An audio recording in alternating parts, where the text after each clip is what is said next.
Hi all, welcome to our channel MBA easy. आज के video में हम लोग परसेंटेज पे बेस्ड कुछ क्वेश्चंस करेंगे जो पिछले कुछ सालों में कैट में आया है। तो स्टार्ट करते हैं। फर्स्ट क्वेश्चन देखो आप लोग।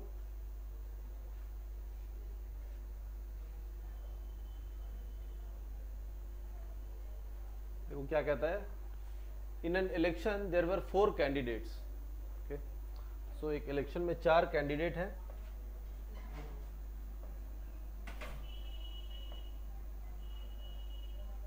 Four candidates and 80% of the registered voters casted their vote. So 80% people casted their vote. 80%. So जितने भी वोटर्स थे उसमें से 80% ने वोट दिया। फिर कहता है one of the candidate received 30% of the casted vote. So first candidate या जो भी कहें, फर्स्ट कैंडिडेट या ABCD, जो एक कैंडिडेट को 30% वोट मिल गया। 30% of casted vote. Casted vote is 80%. So 30% of 80%, which will be 24%. ठीक है ना? I hope this is clear. 30% of the casted vote. कहता है ना? One of the candidate received 30% of the casted votes.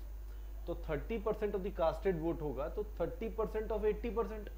So this is 30 by 100 of 80, which will give you 24%। तो 24% एक candidate को मिल गया। तो जो रिमेनिंग है वो कितना है?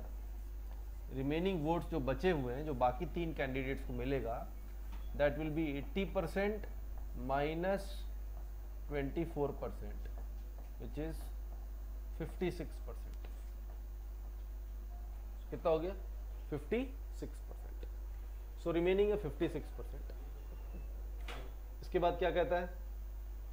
इसके कहता है while the other 3 candidates received the remaining casted vote in the ratio 1:2:3। तो बाकी जो 3 कैंडिडेट है, एक कैंडिडेट को मिला 30% of the registered, one of the candidate received 30% of the casted vote, तो ये मिल गया। फिर कहता है बाकी जो रिमेनिंग है, रिमेनिंग कितना बचा? 56%। 80% माइनस 24% कितना हो गया? 56%। इसको बांटा गया 3 कैंडिडेट में, किस रेशियो में? 1:2:3 में, है ना? So remaining is vote is casted in the ratio 1:2:3 for the 3 candidates, remaining 3 candidate। तो ये बताओ इसमें जो सबसे ज्यादा होगा वो कौन सा होगा? ये वाला होगा ना। तो इसको कितना मिला होगा? सब कितना पार्ट है? 1 part, 2 part and 3 part. So 1 + 2 + 3, this is 6 part. तो टोटल 6 पार्ट में से इस वाले कैंडिडेट को कितना मिला होगा? 3 पार्ट। तो 3 आउट ऑफ 6 यानी हाफ, है ना? तो ये वाला जो कैंडिडेट होगा उसे कितना मिला होगा? 3/6 ऑफ कितना? 56। जो रिमेनिंग बचा हुआ है 56, है ना? So this is 28%। I hope this is clear. No, कहता है आई होप। अब देखो क्या बोलता है। If the winner receive 2512 more votes than the candidate with the second highest vote, है ना? Then the number of registered voters was। तो registered voter कितने थे ये हमें निकालना है। ठीक है, question I hope it is clear.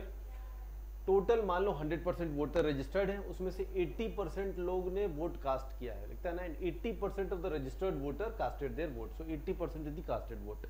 इस 80% में से एक कैंडिडेट को 30% ऑफ द कास्टेड वोट मिला, यानी 30% ऑफ 80%, 24%। रिमेनिंग जो बच गया दैट इज 56%। 80% कास्ट हुआ, उसमें से 24 एक कैंडिडेट को गया, तो जो रिमेनिंग बचा वो कितना है? 56%। अब ये 56% 3 रिमेनिंग कैंडिडेट को किस रेशियो में डिस्ट्रीब्यूट हुआ? 1:2:3। तो इनमें जो सबसे हाईएस्ट है वो 3 वाला, इसको कितना मिला होगा? 3 part out of 1 + 2 + 3, that is 6 part. 3 out of 6 यानी हाफ। तो हाफ ऑफ 56 यानी 28%। सो आई नो 28% एंड 24%, ये हमारा फर्स्ट, ये विनर हो गया। तो हाईएस्ट वोट इसी को मिला है, और ये सेकंड हाईएस्ट होगा।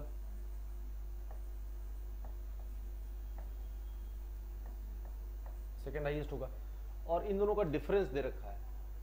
If the winner receive 2512 more votes than the candidate with the second highest votes.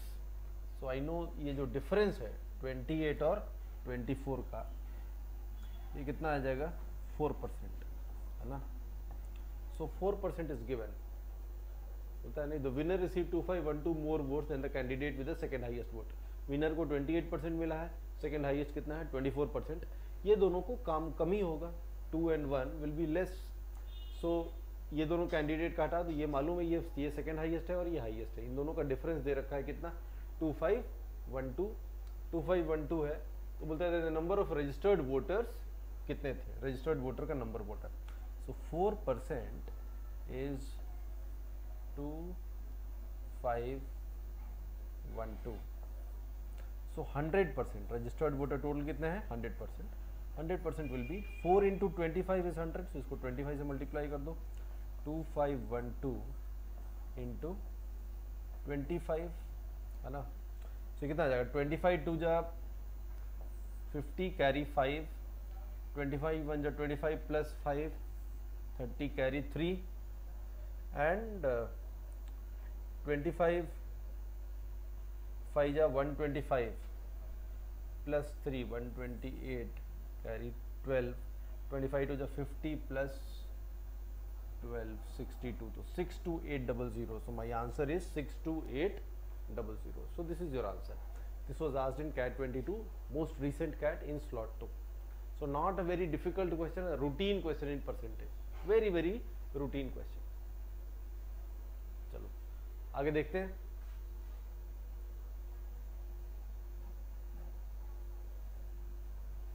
Let us look at the second question. क्या कहता है? In an examination, the maximum possible score is n. So maximum marks is n, while the pass mark is 45% of n. So pass mark is 0.45 n. Pass mark is 45% of n. फिर कहता है candidate obtains 36 marks. सो एक candidate को 36 marks आता है, but he falls short of pass mark by 68%. And this number, this 36 is 68% less than pass mark. So falls short of pass mark by 68%. So this 36 marks जो इस candidate को आया है, that is 68% less than no pass mark. Fall short of pass mark by 68%. So this is 68% less than pass mark, है ना. So this 36 will be equal to 100 minus 68, 32% of pass mark. And I know my pass mark. My pass mark is 0.45 n. I can say 36 is equal to 32 by 100 into 0.45, यानी 45 by 100 of n, right. 0.45 को मैंने लिख दिया 45 by C pass mark. 32% means 32 by 100, of means multiply, and pass mark is 0.45 n. So 0.45 is 45 by 100 and n. इसको सॉल्व करके मुझे क्या निकालना है, n का वैल्यू देख लेना कितना होगा. सो देखो सॉल्व करके 9 से 4 टाइम्स, 9 से 5 टाइम्स, है ना, 5 से 20 टाइम्स, राइट. नाउ 4 से 8 टाइम्स, 4 से 25 टाइम्स, ठीक है ना. फिर ये 4 से 2 टाइम्स और 2 से 10 times. 25 into 10 250. So my n is 250. समझ में आ गया. n कितना है 250 है. सो पूछा है which of the following is correct. तो अब देख लो n किस रेंज में आएगा. 200 से कम तो नहीं होगा. n 250 है तो 243 और 252 के बीच में ही आएगा. इधर भी नहीं आएगा, इधर भी नहीं आएगा, इधर भी नहीं आएगा. So my answer is option B, a very regular kind of a question in percentage. As you can see, as I have told you in the previous videos also, that जहाँ तक CAT में अगर हम बात करें quantitative ability section की, so arithmetic is probably the easiest lot to crack, and within arithmetic, percentage is probably the most important topic, because if you have a good clarity on or command over percentage, you'll be able to solve questions related to profit loss, simple interest, compound interest, partnerships, stocks and shares, very easily, because all these topics are based on the idea of percentages. So percentage as a topic is probably the most important topic in arithmetic, and these are the questions which are very very solvable in nature. इसमें बहुत ज़्यादा आपको time नहीं लगेगा solve करने में. चलो एक और देखते हैं question. This was a theta question, therefore the options are not given to you. It was asked in CAT 2017 in slot 1. क्या कहता है? अरुण's present age is 40% of Barun's. So, मान लो अरुण का एज A है, so A is 40% of Barun, so 0.4 of B. Okay.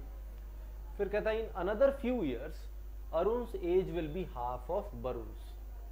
मतलब कुछ सालों में अरुण का एज क्या हो जाएगा? बरुण का हाफ हो जाएगा. ओके. सो मान लो पता है by what percentage will Barun's age increase during this period. So let's say हम लोग कहते हैं कि अरुण का एज है 0.4B, अरुण का एज है 0.4B और बरुण का एज तो हमने B मान ही लिया है. अब ये कहता है कुछ सालों के बाद अरुण का एज बरुण के एज का हाफ हो जाएगा. तो मान लेते हैं ऐसा n सालों में होगा. This will happen after n years. तो n ईयर्स में इसका एज कितना हो जाएगा? 0.4B plus n and B का एज हो जाएगा B plus n. n years में दोनों का एज कितना बढ़ेगा? n ईयर्स बढ़ जाएगा. नाउ क्वेश्चन कहता है कि this age is half of this age. So I can say 0.4B plus n is equal to B plus n का हाफ. अरुण का एज B बरुण के एज का हाफ हो जाएगा. So simplify this. So this will be 0.8B plus 2n is equal to B plus n. So n को इधर ले दो. n is equal to B minus 0.8B, so 0.2B. तो ऐसा कितने सालों के बाद होगा? 0.2B सालों के बाद हो जाएगा. पूछा है by what percentage Barun's age will increase during this period. तो इस पीरियड में बरुण का एज कितने से बढ़ेगा? तो सी यहाँ पे B था और यहाँ पे कितना हो जाएगा? 0.2B से ऐड हो जाएगा. B प्लस n का वैल्यू कितना है? 0.2B. तो B प्लस 0.2B यानी कि 20% ऑफ B और बढ़ गया. तो पूछा है ना by what percentage Barun's age will increase during this period. So our answer will be how much? 20%. कैसे पता चल रहा है? पहले एज B था, अभी कितना हो गया? B plus 0.2B. 0.2B मतलब 20% ऑफ B. सो बरुण का एज 20% से इंक्रीज करेगा. ठीक है, ऑल राइट. एक और देखते हैं क्या बोलता है. Out of shirts produced in a factory 15% are defective. Okay, so 15% are defective.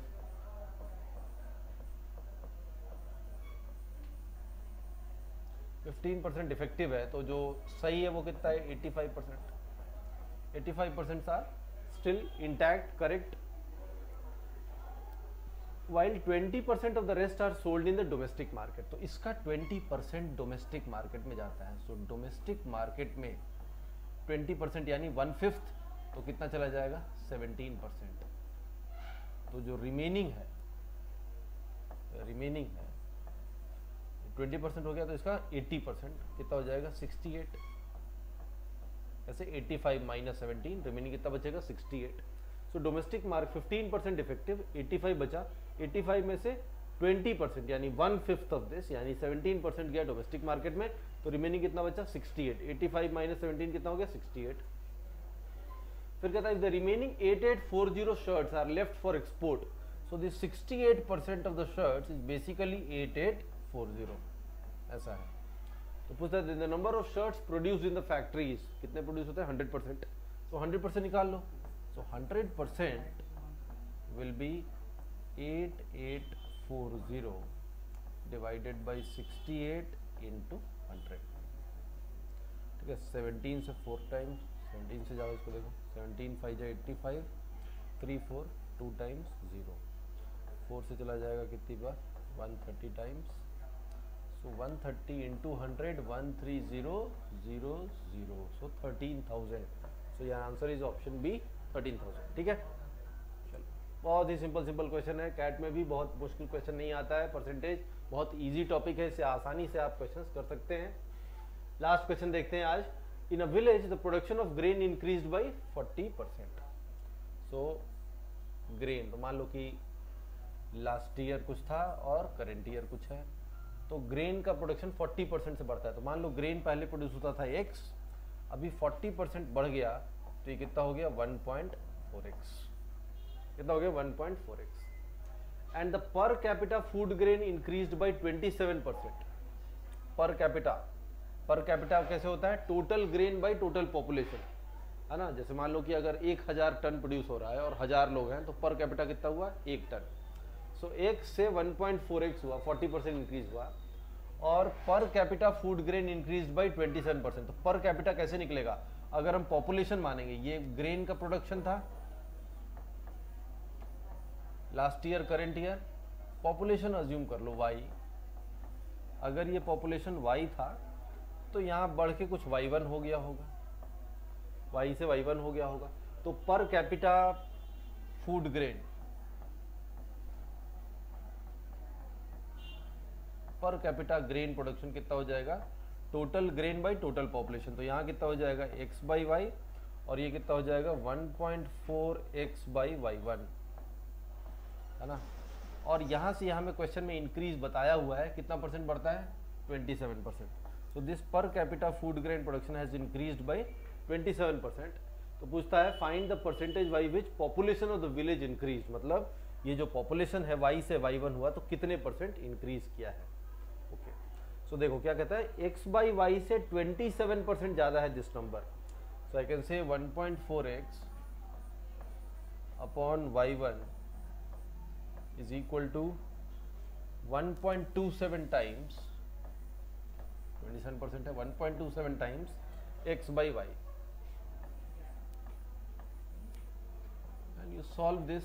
इसको सॉल्व करके आप वैल्यू निकालने की कोशिश करो। y हमें y1 चाहिए y के टर्म में, तो y1 उधर ले जाओ, y इधर ले आओ, तो y1 will be equal to 1.4 upon 1.27 times y ना, y1 will be 1.4 upon 1.27 times y, and you solve this. इसमें देख सकते हो ये कितना आएगा, देखो जरा इसमें 1.1 से मल्टीप्लाई करो, 1.27 में 1.1 से मल्टीप्लाई करके देखो जरा, 11 से कितना आएगा 7 7 2 9 1 2 3 एंड 1, यह आ जाएगा 1.397, ऑलमोस्ट 39.7, यानी कि ऑलमोस्ट 40%। तो मुझे रफली निकालना है, तो रफली कितना होगा 10%, कैन से अप्रोक्सीमेटली कितना आ रहा है 10%। तो ये कितनी बार जाएगा रफली 1.1 टाइम। सो y1 कितना आया 1.1 टाइम्स y, 1.1 टाइम्स y मतलब पॉपुलेशन जो नया है वो पुराने पॉपुलेशन से कितना है 10% का इंक्रीज है। सो कितना हो जाएगा 10% will be your answer. So these are the questions that have appeared in previous few years of CAT. आप देख सकते हो बहुत ही सिंपल क्वेश्चन है, बहुत ज़्यादा कुछ ऐसा नहीं है कि जिसको करने के लिए आपको तो बहुत टाइम लगेगा। अगर परसेंटेज के बेसिक्स पे आपका कमांड है तो आप आसानी से ऐसे क्वेश्चंस को सॉल्व कर सकते हैं। जो भी बेसिक्स है वो हम लोगों ने परसेंटेज के शुरुआती 4 क्लासेस में 4 वीडियोस में हमने डाले हैं। तो अगर बेसिक्स में क्लैरिटी चाहिए तो उन चारों वीडियोस को जरूर देखिएगा, उसके बाद ही इन क्वेश्चंस को अटेम्प्ट कीजिएगा। ठीक है, alright, thank you guys, thank you for watching.